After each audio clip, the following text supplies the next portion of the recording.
ప్రభువును రక్షకుడైన యేసుక్రీస్తు వారి ప్రశస్తమైన నామానికి మీ అందరికీ వందనాలు, శుభాలు. అందరూ బాగున్నారమ్మా? దేవాదేవుడు మరొక నూతన దినం దయచేసినందుకు దేవాదానికి వందనాలు చెల్లించుకుంటూ ఈ దినపు వాగ్దానం ధ్యానించుకుని ప్రార్థన చేసుకుని మన పనులు ప్రారంభించుకుందాం.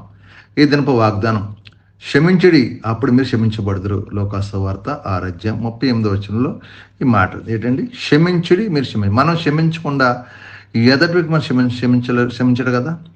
ప్రభు కూడా అన్న, క్షమించుడి నేను మిమ్మల్ని కూడా క్షమిస్తాను.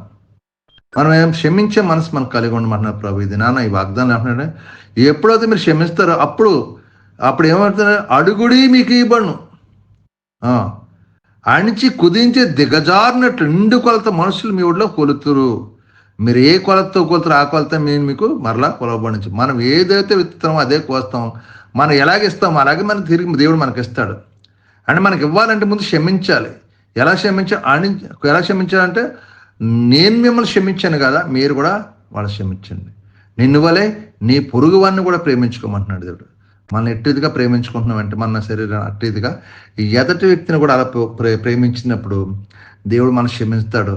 పరలోక ప్రార్థన అంటే కదా, నేను మిమ్మల్ని క్షమించిన మా ప్రార్థన మీరు కూడా క్షమించమంటున్నాడు.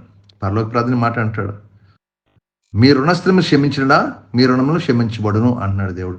మనం క్షమించకుండా ప్రభు మనం క్షమించడు. కాబట్టి దినాన ఎప్పుడైతే నువ్వు క్షమించుతావో, ఎప్పుడైతే క్షమించే మనసు కలిగి ఉంటావు, ఎప్పుడైతే సమాధానకల బుద్ధి కలిగి ఉంటావో, ఎప్పుడైతే ప్రేమించే మనసు కలిగి ఉంటావు, అప్పుడు ప్రభు అంటున్నాడు, అణిచి కుదించి దిగజారునట్లు దేవుడు నిన్ను దీవించి ఆశ్రయించును గాక.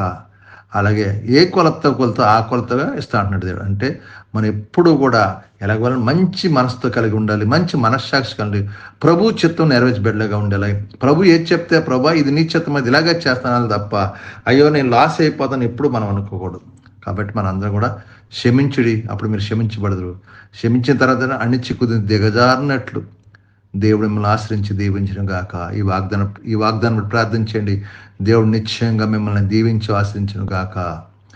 మీ కొరకు ప్రార్థిస్తాను. మీరు కూడా నాతో ఏకీభవించి ప్రార్థన. సర్వాధికారమైన యేసు ప్రభు పరిశుద్ధుడా, కృపగలవాడ, కనికరపుండ, నీకు వందనాలు, స్తోత్రాలు చెల్లించుకుంటున్నాం. మరి యొక్క నూతన దినం దయచేసినందుకు వందనాలు. ఈ దినమంతా మేము చేస్తున్న మా చేతి పనులు మమ్మల్ని, మా యజమానులు, తోటి పనివారిని అందరిని దీవించండి. యజమానుల ద్వారా, తోటి పనివారి ద్వారా ఏ కీడు జరగ, అందరితో సమాధానం, శాంతిని, నెమ్మది దయచేయండి ప్రభా. ఈ దినమంతా మీ కృపలు భద్రపై మా పనులు భారం ఒత్తిడి లేక సహాయించండి. మాకున్న బలహీనతలు ముట్టి స్వస్థపరచండి.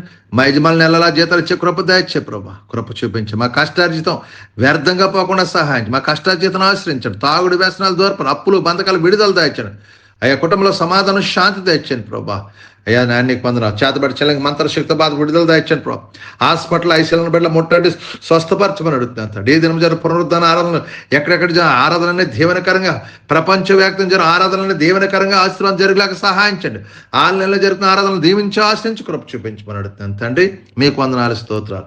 మీరు కార్యం చేసి కృప చూపించి దీవించాల్సింది మిమ్మల్ని మీరు మహింపరచుకొని ఈ బిడ్డకి ఈ దినాన్ని ఏదైతే అవసరం ఉందో ప్రతి అవసరం తీర్చండి ప్రభా. శాంతి సమాధానాలు నింపండి. ఆర్థిక ఇబ్బందులు దూరపరచండి. ప్రతికి మేలుగా మర్చి మీ యొక్క భద్రపరిచి దాచి కాచి కాపాడమని, మీకే మహిమ, ఘనత, ప్రభావం పొందుకమని యేసు పరిశుద్ధం అడిగి వేడుకుంటున్నాం తండ్రి. ఆమేన్, ఆమేన్. వందనాలు. ప్రభు మిమ్మల్ని, మీ కుటుంబాలు బహుగా దీవించి ఆశ్రయించును గాక. వందనాలు. ఆమేన్.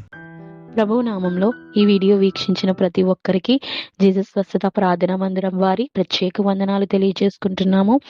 మరి ఇంకెన్నో సందేశాలు, వీడియోలు, సంఘ కార్యక్రమాలు మీకు అందుబాటులోకి రావడానికి పక్కనే ఉన్న సబ్స్క్రైబ్ బటన్ని ప్రెస్ చేసి బెల్ ఐకాన్ని కూడా ప్రెస్ చేయాల్సిందిగా కోరుకుంటున్నామండి.